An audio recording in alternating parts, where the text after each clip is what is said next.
Olá, e além de tudo, está posto entre nós e vós um grande abismo, de sorte que os que querem passar daqui para vós outros não podem, nem os de lá passar para nós, disse Jesus. Olá, estamos começando mais uma crônica aqui no canal Cláudio Chaves. Hoje, dia 13 de fevereiro de 2023, né, com o título O Abismo. Não, eu não vou falar sobre religião, pelo menos diretamente não. Mas estas palavras que eu acabo de citar são, segundo o Evangelho de Lucas, de Jesus Cristo, estão registradas no livro com esse mesmo nome, né? O Evangelho segundo Lucas, no capítulo 16, versículo 26. Na ocasião, Jesus discutia, debatia com líderes do judaísmo, entre outras questões, né? A ressurreição, né? O estado... Deixa eu só ajeitar isso aqui para não interferir aqui no sistema. Deixa eu ver, ok. Tudo bem. Jesus discutia com os líderes do judaísmo sobre a questão do estado dos mortos, né? A ressurreição e uma possível comunicação entre os mortos e os vivos. E aí, na ilustração, para alguns um fato, para outros uma parábola, né, que Jesus conta, ele diz que nesse trecho que eu citei, um interlocutor lá com Abraão, que havia morrido, estava em chamas, queria, né, se comunicar, ou queria que Deus enviasse alguém do mundo dos mortos para se comunicar com a sua família, com seus parentes aqui, para que eles não incorressem no mesmo tormento que ele, né? Morresse e fosse para o tormento eterno. E aí Jesus, aliás, Abraão, segundo a parábola de Jesus, argumenta dizendo que isso é impossível, porque haveria, né, esse abismo, né, intransponível entre o mundo dos mortos e o dos vivos, né? Um abismo que não seria possível transpor. Então, mas eu gostaria de refletir, de analisar, de discutir um pouco na crônica de hoje, né, sobre o aniversário do primeiro mês, né, do ato, ou dos atos que culminaram com a invasão de Brasília no dia 8 de janeiro, na tentativa de abolição do Estado democrático por ato violento, não é? Então, já fez um mês e logo depois veio a questão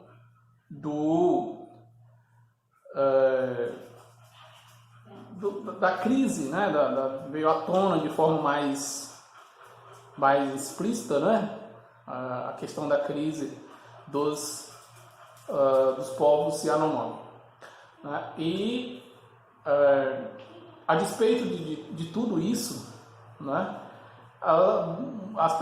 muitas pessoas continuam, milhares, eu diria até milhões de pessoas no Brasil, continuam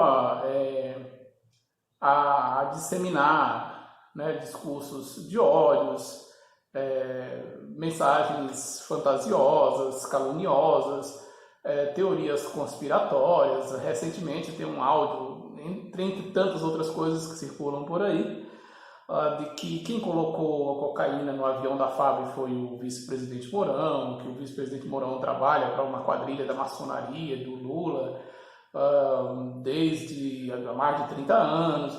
E essas coisas continuam por aí, mesmo as pessoas sabendo que estão cometendo crime, mesmo elas sabendo que aquelas pessoas lá do ato de 8 de janeiro já foram presas. Por outro lado, algumas autoridades alegam que foram surpreendidas. Ora, aí já é forçar a barra, né? Até um asno se sentiria ofendido com alguém falando de surpresa com aquele ato que foi anunciado pelo próprio presidente da República 2 dias após o que aconteceu em janeiro, né, de 2021, lá nos Estados Unidos, né, no Congresso norte-americano. O presidente do Brasil, à época, foi muito claro, né, no dia 7 de janeiro, ele falou, né, que, portanto, há exato um ano, né, do que aconteceu, ele falou que se não houvesse o voto impresso, se a eleição não fosse como ele queria, né, mesmo que a sociedade concordasse, mesmo que o TSE concordasse, mesmo que as Forças Armadas concordassem, e as Forças Armadas não precisam concordar nem discordar de nada, é bom que se diga, né, com relação à questão de eleição, né, mas ele inventou isso e muitos chancelaram essa baderna, enfim, mesmo assim ele disse que tinha que ser como ele queria, ou então seria pior.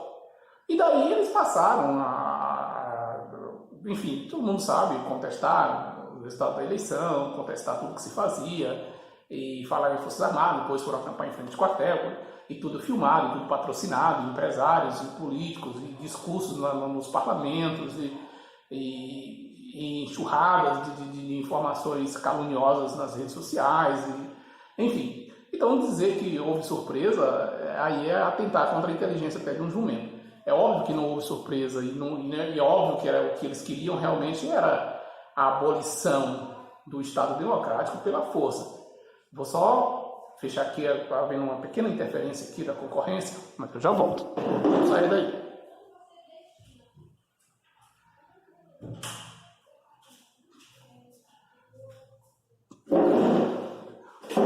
Pronto. Então, aí que ocorre?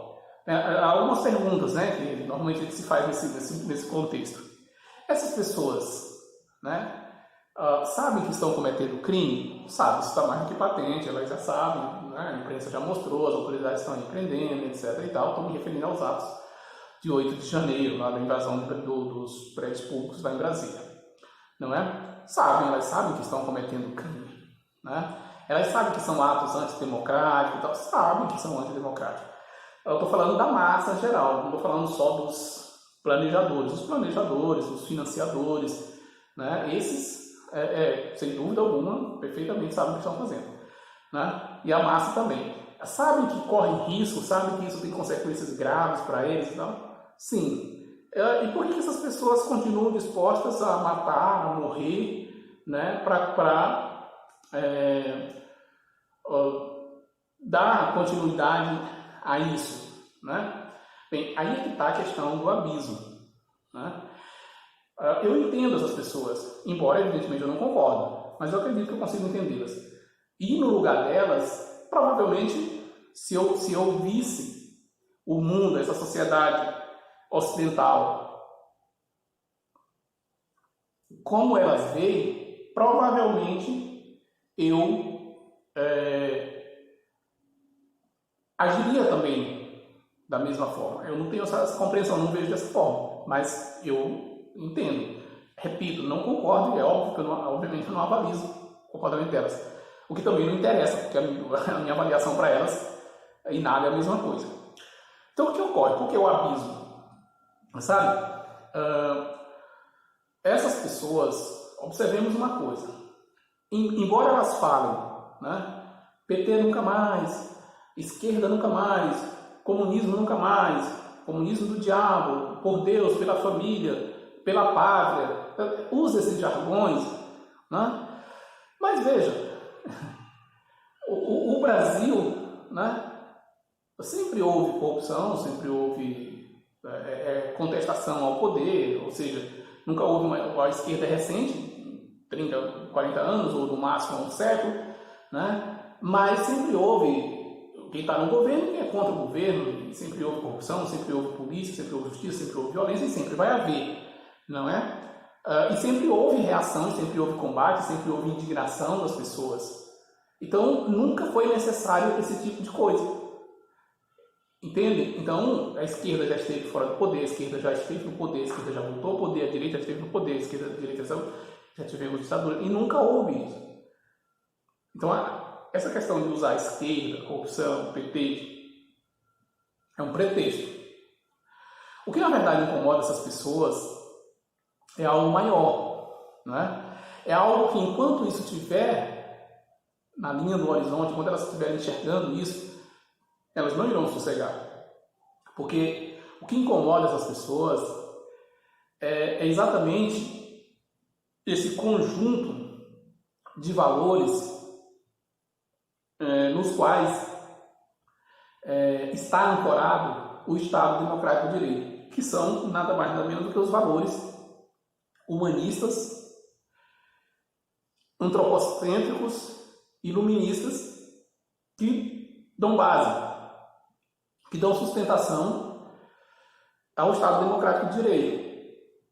E o que é o Estado Democrático de Direito? Não é só ter o poder executivo, legislativo, judiciário, ter eleições, direito a candidatar e a votar, não é só isso. O Estado Democrático de Direito pressupõe todo esse arcabouço civilizatório, chama de conquista civilizatória ocidental e tal, é a questão da pluralidade, né? A questão da tolerância, a questão da pluralidade religiosa, a pluralidade de pensamento, a pluralidade de empreendimento, né? Poder ter iniciativa privada, poder ter o serviço público, poder ter as manifestações culturais mais diversas possível, a religião, o carnaval, a festa profana, o casamento hétero, o casamento homo, o esporte, não é?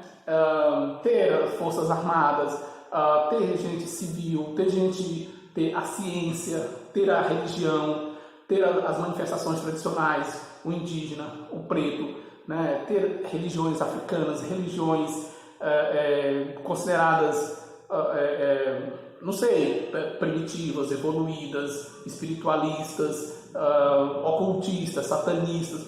É todo esse conjunto de coisas, de valores, que permite com que a sociedade conviva de forma pacífica e tenha um desenvolvimento econômico e mesmo tendo problemas de violência, tendo problemas de corrupção, tudo isso se resolve de forma civilizada, respeitando as leis. Todo essa conquista, né? Todo esse acumulado, né? É que a gente vai chamar de Estado Democrático de Direito. E isso tudo está ancorado nessas ideias, né? Do iluminismo, do antropocentrismo, ou seja, o homem como centro, né? O humanismo. Essas pessoas que se opõem a isso, né? Veja, isso não foi o PT que criou, isso não foi o comunismo que criou, isso não foi a esquerda que criou, isso foram as ideias humanistas. Essa é uma concepção muito além de esquerda e direita. Não faz se de esquerda, se ela é humanista, ela vai defender esses valores. Se ela é de direita, se ela é humanista, ela vai defender esses valores. E a democracia é um regime humanista, né? Então, essas pessoas que têm a cosmovisão, que são orientadas pela cosmovisão teísta, teocentrista, aquelas que não conseguem conceber a ideia de um mundo, de uma sociedade, de uma existência de um planeta, sem a pessoa de uma divindade, de um ser supremo, seja Maitreya, Deus, seja Zeus, seja um panteão de divindades, seja Hera, seja mais uma divindade, seja Jeová, seja Yahvé, seja Alá, seja Zambi, ou seja, qual foi a divindade. Essas pessoas que não conseguem conceber essa ideia de um mundo que evolui da energia apenas cósmica e tal, né? Elas vão se opor a esse outro projeto, a esse outro plano.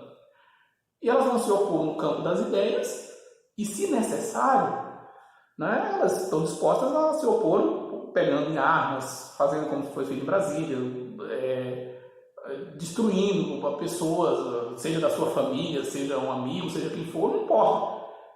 Elas se sentem realmente ameaçadas, porque é a visão que elas têm, elas entendem que esse outro campo é realmente um campo que se opõe para destruir o campo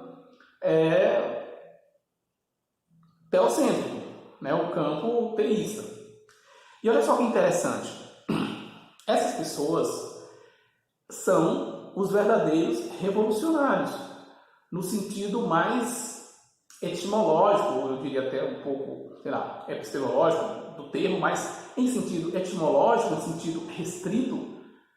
Revolução, observe que revolução vem da mesma raiz, né, de revolta, ou seja, revoltar, ou seja, voltar ao começo, refazer, recomeçar, reestruturar, reconstruir, revolta, revolução, né? Então, etimologicamente, o termo revolução, ele vai ser, historicamente, politicamente, ele vai ser deslocado, ele vai ser emprestado, vamos dizer assim, da física, do mundo da física, né, para o mundo da política, para o mundo da história, para o mundo da sociologia. Os sociólogos, os historiadores vão usar esse termo, aí a partir do Iluminismo, Revolução Francesa e tal, eles vão usar esse termo, né, revolução, que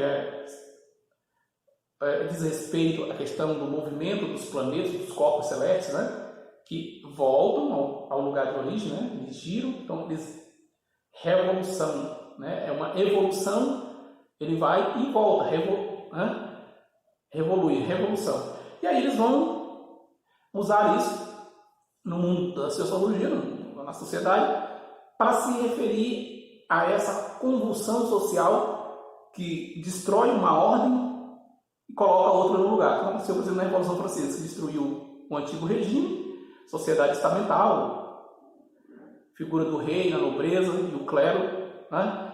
Não necessariamente nessa ordem, e aí destruiu-se tudo isso, ascendeu a burguesia, embaixo ficou o proletariado, enfim, mudou a ordem. Aí é uma revolução. Mas no sentido original, isso não é revolução. Revolução é voltar ao que era. Então, os revolucionários na Revolução Francesa, por exemplo, nesse contexto, a gente poderia dizer que eram aqueles que queriam voltar ao antigo regime, que até hoje estão aí. Então, veja que essas pessoas que lutam por essa outra sociedade, por essa outra cosmovisão anti-científica, anti-iluminista, anti-democrática, anti-antropocêntrica, né? Que tem o homem como grande protagonista, os cientistas, os filósofos, os pensadores, os políticos, os estadistas e tal.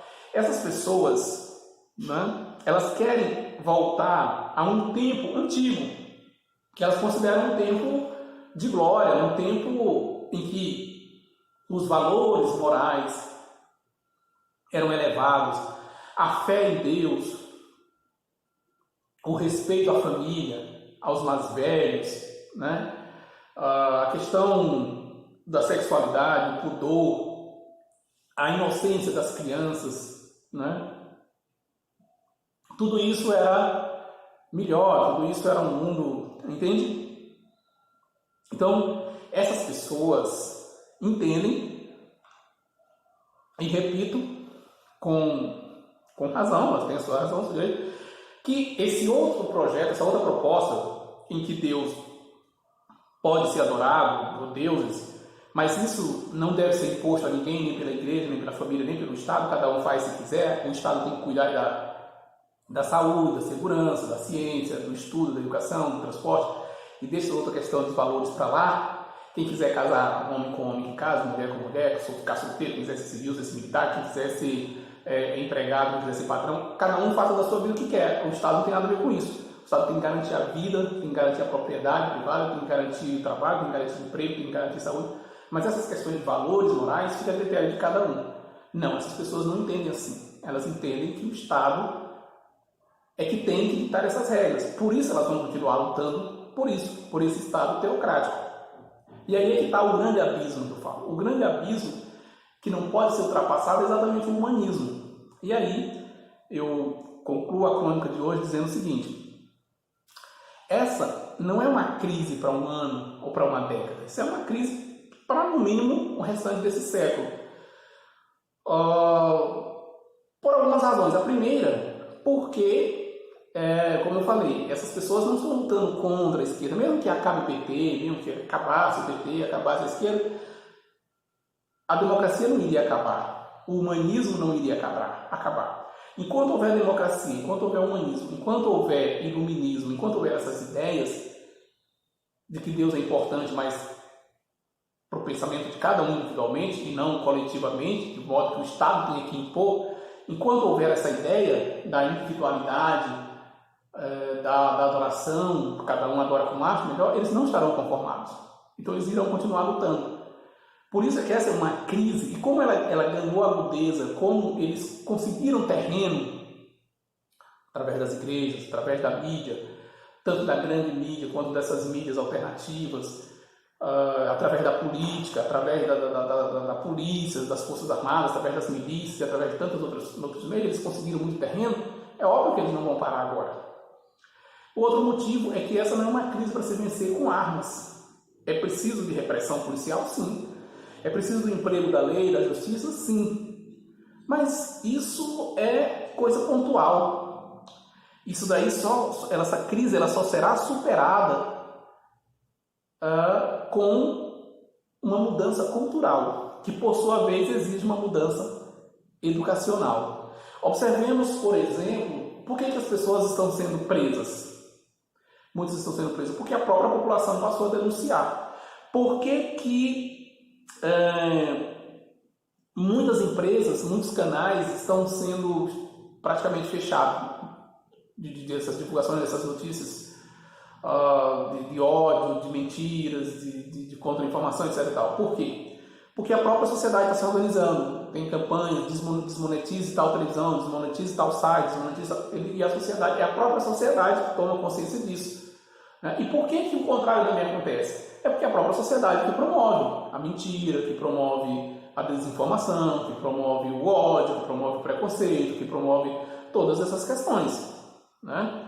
O caso do Yanomami, por exemplo, tem uns garimpeiros lá, mas por trás de quem retira o ouro, tem quem compra o ouro ilegal, tem quem lava o dinheiro, tem instituição financeira que não procura saber da origem, tem os órgãos públicos que deixam passar, tem as ONGs, tem as empresas estrangeiras, tem um monte de gente por trás. Então, isso tem que ser uma atitude da sociedade. Né? Não é só o aparato do Estado que vai conseguir fazer isso. Por isso que a minha convicção, né, evidentemente que isso é um prognóstico, isso é porque futuro é futuro, né? Mas pelo conhecimento que eu tenho da história e de fatos como esse, para a forma como ele se gestou, né? Não, isso não é coisa para uma década. Isso é coisa para, no mínimo, o restante desse século, e não será apenas com armas e com repressão e com tribunais que se vai resolver. Tem que haver uma mudança cultural, e essa mudança passa por uma transformação educacional. Cláudio Chaves fica por aqui, a gente volta na próxima semana, espero com um vídeo mais conciso, tá bom? E com outro tema semelhante a esse. Obrigado e até o nosso próximo encontro.